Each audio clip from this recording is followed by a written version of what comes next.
Good morning, everyone. We are going to tackle a subject which is very much on people's minds, especially as we pray and hope for the return of those who were kidnapped or being held by Hamas after their attack on Israel just over a week ago. And hopefully our study will be a merit to them and to all of Klal Yisrael at this time. The headline that we are launching from is one that was just in the Times of Israel yesterday. IDF notifies relatives of 199 people that their loved ones are Gaza hostages. And so it's a topic, a story that I'm sure everyone has been following as we pay attention to what's going on in Israel. So let's take a look at an excerpt. IDF spokesman Rear Admiral Daniel Hagari said the military has information on the whereabouts of hostages being held in Gaza. We are making valiant efforts to try to understand where the hostages are in Gaza, and we have such information, Hagari said in response to a question at a press conference. We will not carry out an attack that would endanger our people, he added. While Israel has largely refrained from commenting on the hostages in efforts to bring about their release, indicating that its primary and immediate focus is eradicating Hamas, the terror group that rules Gaza, the issue has been at the top of the agenda for U.S. Secretary of State Antony Blinken as he engages in shuttle diplomacy across the region. Hamas, being represented in the talks by its leader abroad, Ismail Haniyeh, initially told Qatar that it was prepared to return women, children, and elderly hostages in exchange for Israel releasing 36 female and teenage Palestinian security prisoners currently in Israel prisons, a diplomatic official told the Times of Israel. However, the offer was not entertained by Israel, the diplomatic official said, adding that the Qatar brokered talks are ongoing. So this idea of a prisoner exchange is something that often comes up when ransoming captives. National Security Council head Tzachi Hanegbi said that there was no active negotiation efforts underway by Israel to repatriate the hostages, saying there's no way right now to have a negotiation with the organization. Israel will not hold negotiations with an enemy that we have vowed to wipe from the face of the earth, he said, briefing reporters at the IDF's Tel Aviv headquarters. His comments prompted fury from the families of the missing, with his spokesman accusing the government of abandoning the hostages. So obviously, it's a very painful subject. It's a very fraught subject. I would imagine some of you may be immediately thinking of prisoner exchanges that we've seen Israel engaged in the past. Most recently, the Gilad Shalit prisoner exchange. And there are all sorts of emotional and geopolitical and heartrending issues that are part of this, and wanted to look at the idea of Pidyon Shevuyim, the mitzvah of ransoming or redeeming captives, because it has a tremendous focus in Jewish legal tradition, and that focus in legal tradition translates over into how emotional a topic it is. Someone is in captivity, you want to release them from captivity. A part of this is often because of the fact that so often through history, Jews have been wrongly imprisoned and been kept in captivity. And that's why source number 2, Bava Batra AB, Pidyon Shevuyim mitzvah rabbahi. It's a big mitzvah. The Gemara introduced it as a very big mitzvah. What's interesting is that where does it come from as a mitzvah? Where is there a mitzvah to ransom captives? You have a mitzvah to keep Shabbos. You have a mitzvah to eat kosher and don't eat non-kosher animals. Mitzvah of the holidays. Where is the mitzvah for capturing, redeeming captives? And so it's probably not a biblical commandment on its own. It fits in with Ahavat Yisrael. You're supposed to love your neighbor and not want anything to happen to them that you wouldn't want to happen to you. And with regards to we care about the well-being of other people. The Talmud in Bava Batra there goes on to describe how there are certainly things in life which are harsh and terrible, and illness and death, and goes on to say that being in captivity is the worst of them all, because you have no hope and your family has no hope. And the Gemara uses the severity of what it means to be held captive and apart as that it is a horrific situation to be in, which only adds energy to the fire fuel to the fire that you have to save somebody. It's so terrible. You don't want anyone in that position. Look, sometimes people are sick. You can't do anything about it. So you try to make them comfortable. You pray for their recovery. But here you have someone whose situation is being imposed upon them by a captor. You have the opportunity to relieve that by getting them out.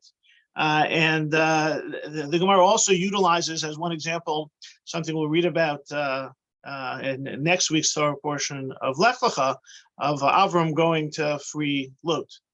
And Avraham going to great lengths in order to free his nephew, went to war basically. And that also resonates very much so with our emotional and religious imperative to free the captive. So it's a big mitzvah.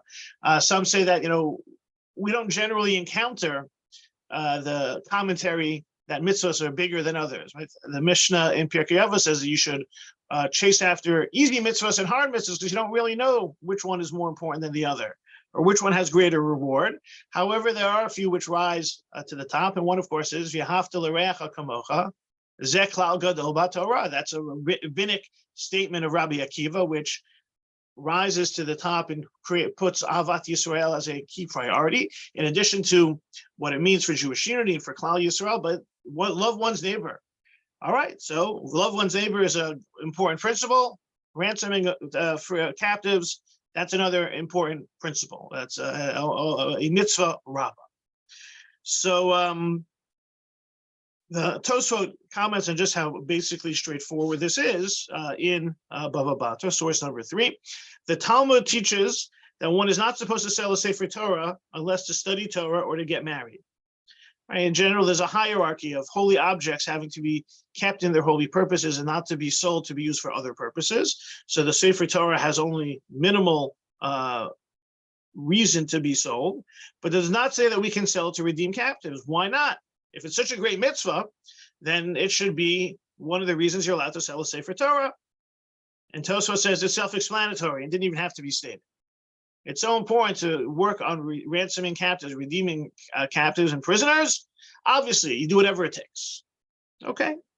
The Rambam puts this into a halachic category, source number 4. Redeeming captives takes precedence over feeding and clothing the poor. And there's no commandment as great as redeeming captives, for captives among the hungry, thirsty, naked, it is in mortal danger. And one who averts one's eyes from redeeming him or her violates, you shall not harden your heart, you shall not shut your hand, and do not stand by your brother's blood, and you shall not work him with hard labor before your eyes. And has neglected the commandment, you shall surely open your hand to him, and the commandment, your brother shall live with you, and you shall love your fellow as yourself.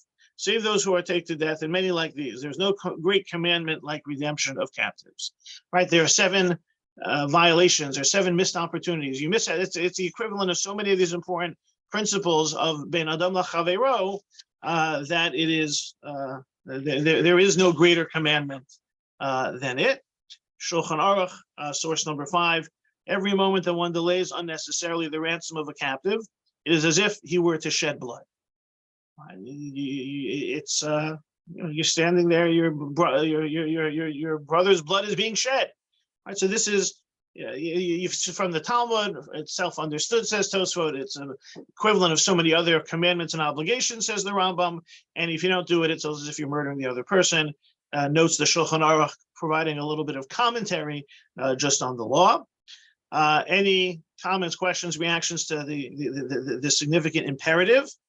Because it wouldn't be a complicated issue if there wasn't a but. So we will pivot to the but in a moment, but any reactions just on this front before we head in that direction?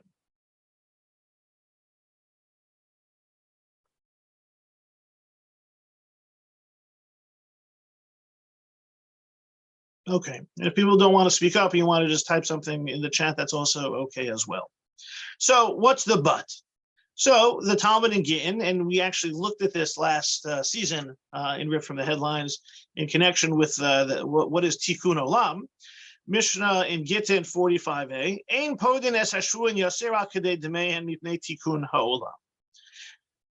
There's a mitzvah to redeem captives, but you don't do so more than their value. You can't just pay an unlimited price because of Tikkun ha'olam. Okay, for the benefit of society, is a betterment of the world, betterment of society. So what exactly is that? So the Gemara explains, continuing in source number 6, what is meant for the betterment of society doesn't mean that this prohibition was enacted to prevent a burden on the community, right? If there are going to be a lot of captives and there's going to be a lot of ransoming taking place, that's going to be very difficult. And if this becomes a priority and more important than other mitzvot, you will end up very possibly impoverishing the community and not allowing the community to be involved in more positive activities. So is it for the betterment of society, don't pay any price because you don't want the community to suffer and not be able to move forward in other ways, or so that idolaters will not be encouraged to capture people. Because if you see that the Jewish community will pay any price to release their captives, then it becomes something worthwhile, and then more people will do it, and more captives and the like. So is this statement a deterrent? Did the rabbis teach don't pay any price because we want it? Is that a message to the non-Jews? So don't think that you will be though they should be emboldened thinking that they're going to cash in because Jews are not going to pay any price. Or was it a real focus that no, Pidyon Shevuyim, ransoming captives is an important mitzvah, but we cannot completely focus the Jewish community on that mitzvah because then they will not be able to move forward in other ways, and it will ultimately be of detriment to the community. Okay, so it's one or the other or both. Let's see the story that the Talmud tells about this. There was an incident of Levi ben Darga. He ransomed his daughter for 13,000 golden dinars. And it was from his personal funds. And it proves that it was enacted to prevent the financial burden on the community because it was intended to deter abductions. He wouldn't have been permitted to use his own money to pay the price. Abaye said, who says he acted with consent of Chachamim? Maybe he acted without their consent. So you had a story when Levi ben Darga spent a lot of money to ransom his daughter. So does that mean that the statement was made to try and deter people from taking Jewish prisoners? And since the prisoner was already taken, he did it. Or was it that or was the statement made that no, the community doesn't have an obligation, and Levi did it on his own because he happened to have the wherewithal? Maybe the community has to have certain limits, but the person does it on his own. Or, as Abaye said, was this just a reaction of Levi ben Darga, could not see his daughter remain in captivity and did what he had to do, regardless of the statement? So, however you try and thread the needle of this statement, the statement was made, you can't go pay more than the market value. You can't pay an exorbitant price, is what the Mishnah said. Was that a message to the potential captors? And if they do it anyway, then you just pay what you have to pay? Is it that the community cannot do so because the community has to focus on other important needs and can't get bogged down in ransoming captors? Or it can be one or the other, or both of these sentiments, and sometimes people do what people are going to do. And you can't necessarily force them to act a certain way when it's so emotional like this. Anybody have any thoughts?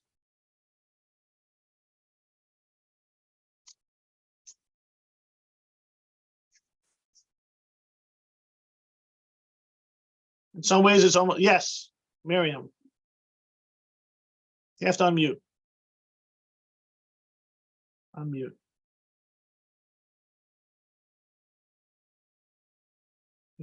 We'll pay. What comes to mind is we all feel like we'll pay anything, make any trade. Thinking of Israel now, and then also on the other hand, is it referring to that, or is it referring to where someone's in an American prison for a crime they committed and they happen to be Jewish and people try very hard to get them out? Right. So a couple of important points. One, that it seems that this is more the Jew being captured by the oppressive non-Jew, because the rationale here is this tikkun olam piece, We're trying to keep things balanced within society. That's one. Two, the issue of keeping Jews out of jail and the like, that has a different imperative. Sometimes depends. Sometimes it was the person arrested because of a crime they committed. Was it not? The criminal justice system is a little bit different. For now, suffice it to say that the idea of dina de malchusa, dina, the law of the land, being the law, and it being a law based on real laws and not based on tyranny. We have. I would say that it's probably, everyone would say that halacha has a more favorable view of the criminal justice legal system than something like this Mishnah is talking about. Not always, and there have been cases, and there's a whole literature on it, but I think that has a different, takes us on in a different lane of Pidyon Shevuyim, an important lane, which have maybe we can talk about next time it's ripped from the headlines. People will think about the Rabashkin case as an example. Right. But when you have someone who is in prison and you're trying to get them out, there is an element of Pidyon Shevuyim. I would say that this level of Pidyon Shevuyim that we're talking about of being kidnapped or being taken prisoner has it stands on its own, because you have like the situation we're dealing with now. You have bad actors grabbing people and holding on to them, and the mitzvah of Pidyon Shevuyim applies. And I think that the third thing here is also that what emerges from this, the discussion the Talmud has about this, as it's analyzed and implemented practically, and you mentioned, on the one hand and the other hand, in classic Jewish style, there's on the one hand, on the other hand, and on the third hand, because there's going to be a whole series of variables that have to be analyzed differently. For example, when Tosfos quotes this as, when Shulchan Aruch quotes this, captives, source number 7, captives are not to be ransomed at an unreasonable cost for the safety of society. Otherwise, the enemies would exert every effort to capture the victims. But a man may ransom himself at any price. So also a scholar should be ransomed at a greater price, or even a student who gets promised of becoming a great scholar. So you begin to build in certain exceptions. You don't want to give them the incentive to capture people because you're going to pay a high price, but there are certain values that are more important than deterring potential kidnappers. Or, for example, which relatives? We saw the story, I mentioned Levi ben Darga couldn't handle his daughter being kidnapped. So he spent more than was normally expected. It was his own funds. That was his excuse, or maybe he just did it. So Tosfos talks about the idea, what happens if it's, that example is your daughter? What about your wife? And the Gemara in Ketubot seems to describe a situation where a person ransomed their wife for a large amount of money. And Tosfos says, person can ransom himself with whatever he has. One's wife is considered a part of him. So you can pay whatever is necessary to ransom a wife. Does the same thing apply automatically to the daughter? Maybe not, because otherwise Levi ben Darga wouldn't be standing out as unique. He was just spending whatever was necessary to save himself or his wife. But how does that work? Well, there's a different emotional and therefore price to be paid for wife versus daughter. So it begins to get fuzzy once we try to talk about implementation. And there was I guess a Maaseh Shehaya, a very famous case in the Jewish community in the Middle Ages that put some of these principles to the test, and it was the story of the Maharam of Rottenburg. Right, so the Maharam of Rottenburg was a major figure in the world of Ashkenaz, and he was the Rav Meir of Rothenburg, and he's living in the 13th century.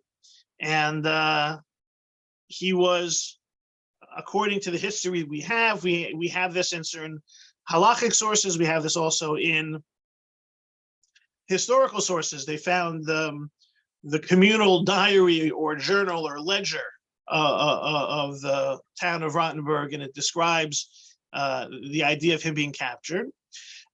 We know well, one thing that we have, the Maharam of Ronberg's grave is in Worms in Germany.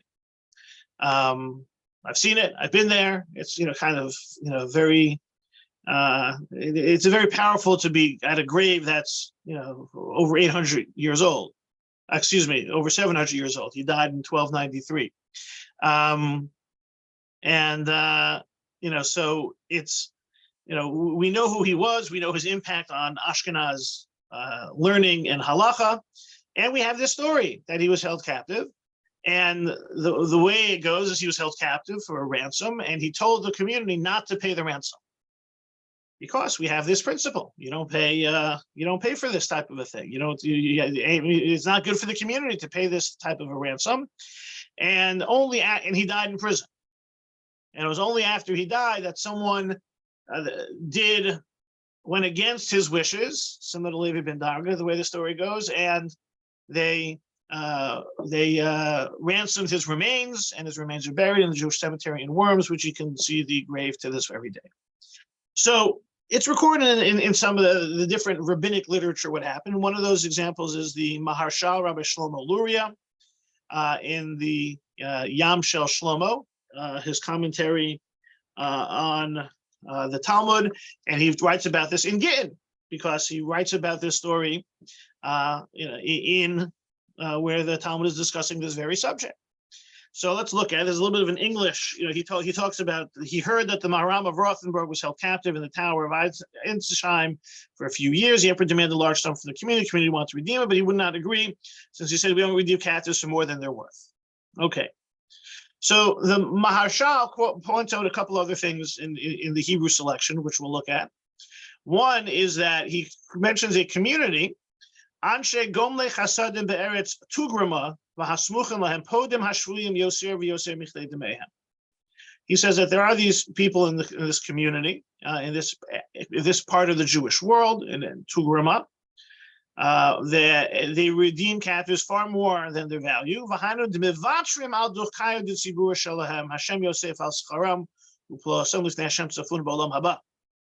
He says they're willing to take on the financial hardships that are entailed.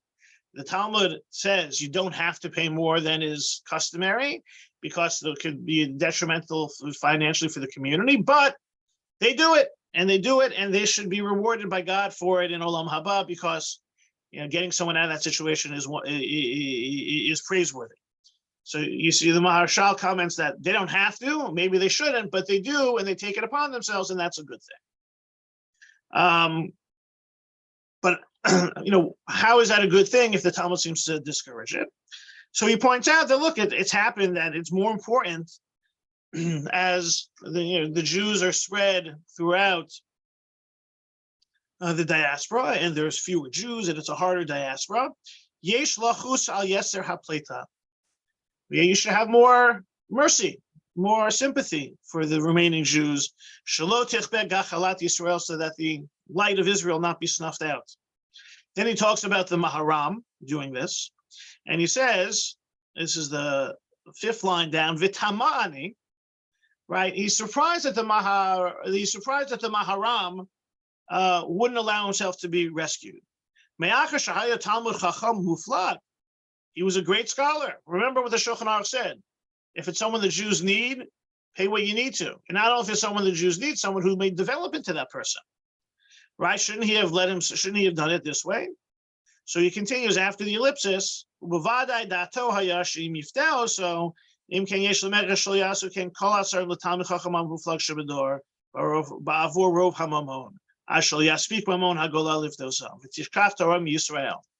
they may need the Maharam, but if the enemies of the Jews see that they can do this, then they'll make it a business of capturing scholars.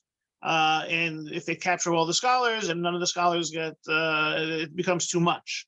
And he says that he heard that this was the plan for Rabbeinu Asher, the student of the Maharam, and he had to run to Toledo. It's a fascinating story just in the spread of the Jewish diaspora. Rabbeinu Asher was from Ashkenaz, but he ended up being in Spain, and the Maharshal feels that part of that was to avoid being captured. And so therefore, what the Maharam ended up doing is, look, they can live without my scholarship, but if they get away with this, then they're going to get away with everything, and that's going to be much worse for the Jewish people. So that must have been the Maharal's calculation. So this is how the Maharshal presents it, Rabbi Shlomo Luria. We know the Maharam was captured. We know the Maharam ends up dying in prison. We know the Maharam is buried. So somewhere along the line, the remains were ransomed. But we have a discussion of the fact that even though the Talmud makes a very straightforward declaration, there are going to be other calculations made, sometimes emotional, sometimes practical, sometimes communal. Sometimes the individuals themselves make a calculus of save me or don't save me. This whole ball of wax is, for the most part, more of an academic discussion as we move into the more modern era, because this type of hopping, of stealing with the ability to ransom is not something that was ma'asim b'chol yom. It was not as practical a situation.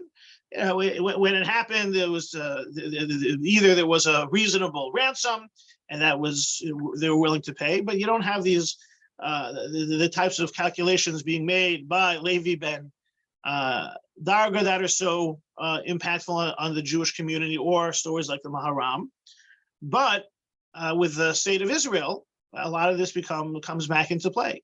And we mentioned obviously today, Gilad Shalit case, other cases in Israel's history. And I think there may have been kind of a changing or an evolution in the attitude as this becomes something either more prevalent, or if not more, even if it doesn't happen quantitatively more, it becomes more painful and qualitatively complex. Just want to stop for any questions before we look at how this developed more in the modern era with the state of Israel.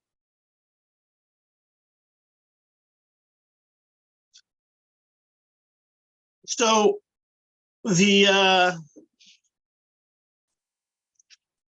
Talmud says that we don't pay a higher price than expected, necessary, usual, because we're worried about if that's the negative impact on the community.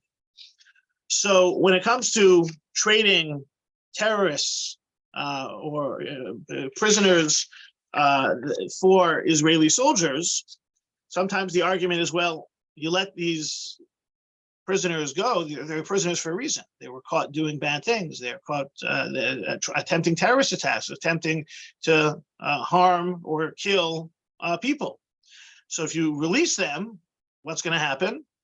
They'll do the same thing again. And history has shown that to be often the case. So does that increase the rationale for tikkun olam? It's better to not ransom because it's better for society to keep these terrorists in jail, even if it means not being able to bring home the captive. So Rabbi Shaul Yisraeli, one of the leading halachic rabbis, decisors in religious Zionist community, says, in every situation of a tangible danger, no restriction was established for the redemption of captives. And even though we established concern for not encouraging the captives to kidnap, we do not ignore a certain danger because of an uncertain danger. What's a certain danger? The captive. What's the uncertain danger? What the release prisoner will then do. That is in exchange. And so Rabbi Shaul Yisraeli looks at it as very clear. There's an Israeli soldier being held captive. He's in certain danger.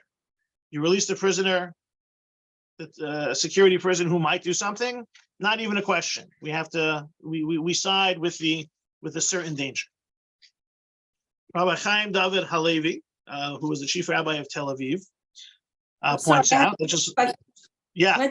I'm sorry. What happens though when you're releasing captives who another chayal has lost their life to get them into captivity? Right. Well, so look, the Rabbi Yisraeli is dealing with the halakhic calculus of, it says not to pay a high price, and is this too high a price? And the variables are the certain danger of the captive and the potential of what happens to the released prisoner. Now, how did that prisoner go to jail is not part of that calculus, not part of his calculus. Obviously there's a larger emotional picture here. right? And I'm sure that's on a lot of our minds with what's going on there. It's kind of what happens when Hamas announces that Israeli captives are being killed by Israeli bombs as part of war. So, so far we've seen that we're analyzing it from the tikkun olam calculus and the danger calculus to the prisoner, as well as the potential danger that's there from those who were released. So, Rabbi Chaim David Halevi adds a layer to that, because he says, source number 11, the terror organizations always do all they can to harm Jews and to kidnap soldiers and citizens.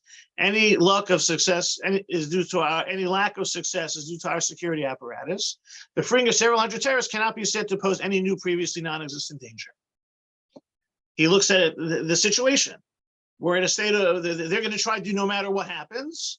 You have an Israeli soldier, you have an Israeli captive who's in certain danger. This is not changing the tikkun olam status. He's basically, we're in a tough spot regardless. So releasing the prisoners doesn't change the calculus. He looks at it a little bit differently. Rav Yisraeli looks at it from a danger perspective.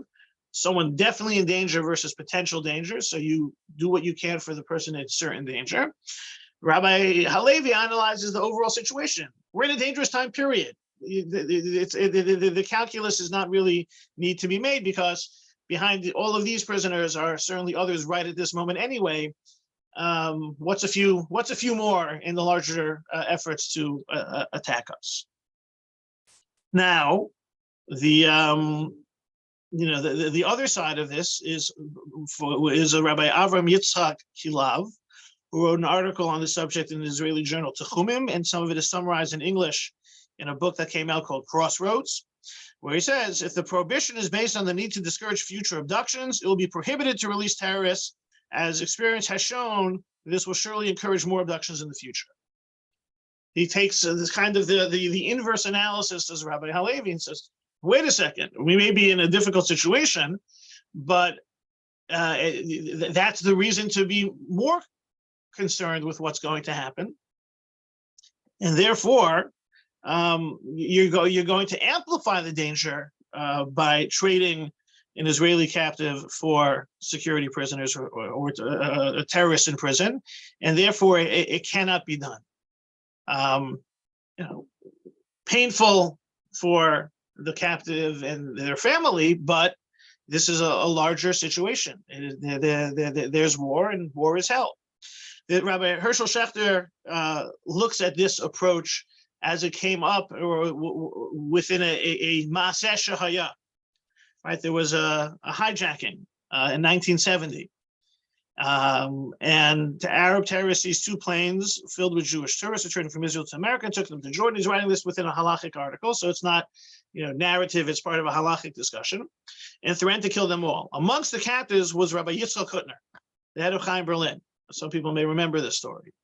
And so there were rich students who collected several $1 million to hand over this fortune to the Arab terrorists on condition they released the rabbi. And according to what Tosfot write, right, we saw this Tosfot before, in the case of a captive who possesses great wisdom, it's permissible to redeem them for more than they're worth. Right? Some rabbis who thought this law was applicable to Rabbi Yitzchak Hutner as a great scholar, and that he should therefore be redeemed for more than his worth. There, this is here we have. You can't redeem them for more than they're worth, but if there are exceptions, and here we should employ that type of exception, we should ransom Rabbi Yitzchak Hutner. But Rabbi Yaakov Kamenetsky argued this law is not applicable at all in that case. That was because the laws regarding redemption of captives are only applicable at a time of peace. But at a time of war, it's impossible to say we are obligated to stop fighting on condition we redeem prisoners with money.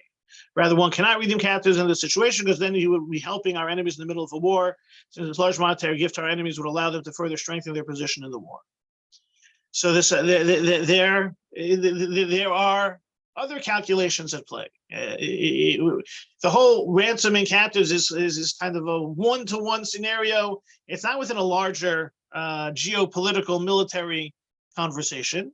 It's when you're dealing with the ordinary Jew hater grabbing a Jew and then ransoming them.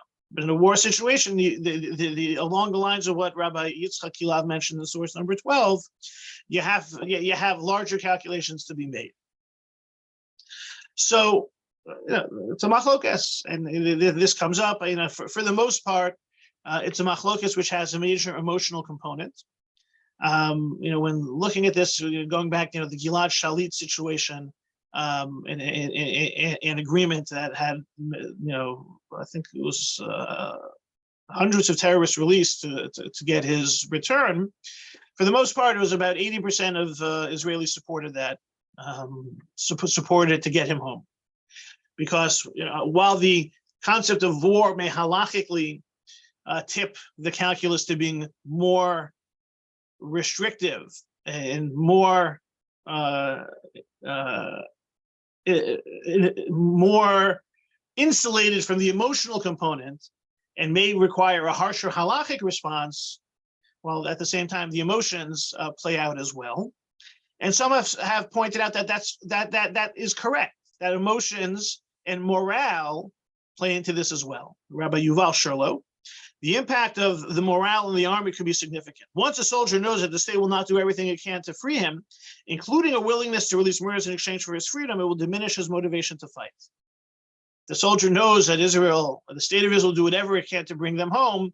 That may allow for taking on more risks or being more bold or being more courageous in battle, if you know that the state of Israel have your back. And so Rabbi Sherlow adds that as a rationale for permitting the release of captives in exchange for a captured soldier, because you have to have that mindset to fight the war as effectively as possible in the first place. So with regard to the soldier's mindset and morale, there's another parallel wartime scenario which may speak to this issue, as well as something that's been an evolving emotion with the state of Israel. So that has to do with the fact that as soldiers go out, should they grant divorces before going out to war? Something that was discussed by Shlomo Brody, a real tremendous scholar who now has an organization called Ematai, dealing with end-of-life issues and that are relevant. I just had an article today about how some of the soldiers who are killed are donating organs and saving lives, not only protecting the state of Israel, but allowing people to live afterwards, and someone who is always worth hearing when you have the chance. He addressed this issue a number of years ago in an article in the Jerusalem Post, and it's kind of like, if anyone remembers the story of David HaMelech and Bathsheba, right? That complicated scenario where essentially King David seems to have relations with another man's wife, but that other man is then sent to the front and killed, and had granted his wife a conditional divorce, which when retroactively took effect before that encounter actually took place. It's a whole issue of how things work retroactively in time, and it's almost like time travel. But essentially, the way it plays out is because the divorce was given to take effect. Once it was given, should anything happen, the woman was no longer married retroactively when the incident takes place. So, is that something that should happen today, especially if we're concerned about soldiers being taken captive? We're not sure if they're dead or alive. What about the status of their wife being an aguna? How does that work? So this is from that article, source 15. The Talmud asserts that all soldiers in King David's army issued divorce documents before going out to war. In fact, one medieval commentator even attributes this practice to wars in the times of Moses. Rabbeinu Tam asserted that the soldiers should issue a full-fledged divorce, with both sides swearing they would remarry upon the safe return. This method seems to have been most popular throughout the ages, and also used in case of spouses traveling abroad or wishing to divorce their wives on their deathbeds. Right? So why conditional? Just grant it, and then make them both swear that whenever war is over, they'll get remarried. However, it might be quite demoralizing for both spouses and destabilizing for the relationship. Like, how does that, especially with the husband going off to war? We're divorced, and then we'll get remarried, and we're getting divorced because I might not come back, and we can easily see the emotional baggage involved. So following the creation of the state of Israel, Rabbi Shlomo Goren, then Chief Rabbi of the IDF, prepared similar documents for Israeli soldiers. Her efforts were supported by Chief Rabbis Isaac Herzog and Ben Zion Uziel, who asserted that signing such documents should be mandatory for all married IDF soldiers. So on the one hand, you have to face your mortality before going off, but you need to do so in order for stabilizing the relationship. Yet, as Professors Amichai Redziner and Dror Fixler have documented, the IDF no longer offers such documents because Goren later determined that soldiers did not want to sign them and that had a demoralizing effect on their state of mind. Similar to, what's in the mindset of a soldier, thinking about Rabbi Sherlow's comment, can the soldier have confidence that the state of Israel has their back? So they had this idea, they introduced this idea of these divorce documents, and they stopped doing it because of the demoralizing effect on the state of mind. Ramagan Chief Rabbi Yaakov Ariel, however, has countered that especially given the increased threat of extended captivity, such documents should be available to married soldiers. Maybe not required, but available. He further noted that soldiers already signed forms to authorize bereavement payments to their chosen loved ones and give fingerprints and have dental impressions made by which their bodies could be identified.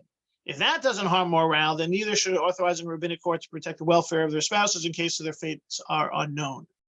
So on the one hand, you're worried about morale, and to think about death before going out to war might not be the best for morale, but Ariel says, these days, soldiers have already encountered this by fingerprints, dental DNA, things of that sort. So maybe one more signature, one more step to cover all the bases should anything go sideways wouldn't be so terrible. One of the things that's unfortunately coming out these days is that when it comes to the identifying remains for soldiers, it's a much more straightforward process because there's a database of all of the whether it be fingerprints, DNA, dental records, and the like. Well, that's something that's much harder for civilians without having this information on record, and it's very much slowing the process of identification and funerals and the like in this horrible time. But so we see that the state of mind of the confidence that a soldier has and for their morale is also a variable in this and has been invoked to defend the prisoner exchanges in the past, but also this idea that maybe soldiers, in particular, or population in general, has become a little bit desensitized to worrying about the when things go sideways, because for all sorts of reasons, things have become more technical. It doesn't seem to be as significant to go through this process of preparing for what happens, by giving fingerprints and the like. So maybe that's also something that plays into the situation.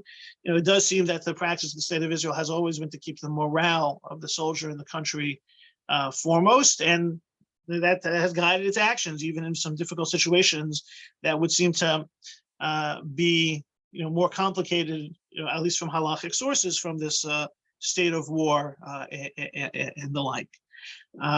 So our tradition has something to say even about the most difficult situations, and hopefully, we're able to, our encounter with the subject will make it hopefully less relevant, and hopefully we'll be able to find a conclusion to this round of this issue in our times.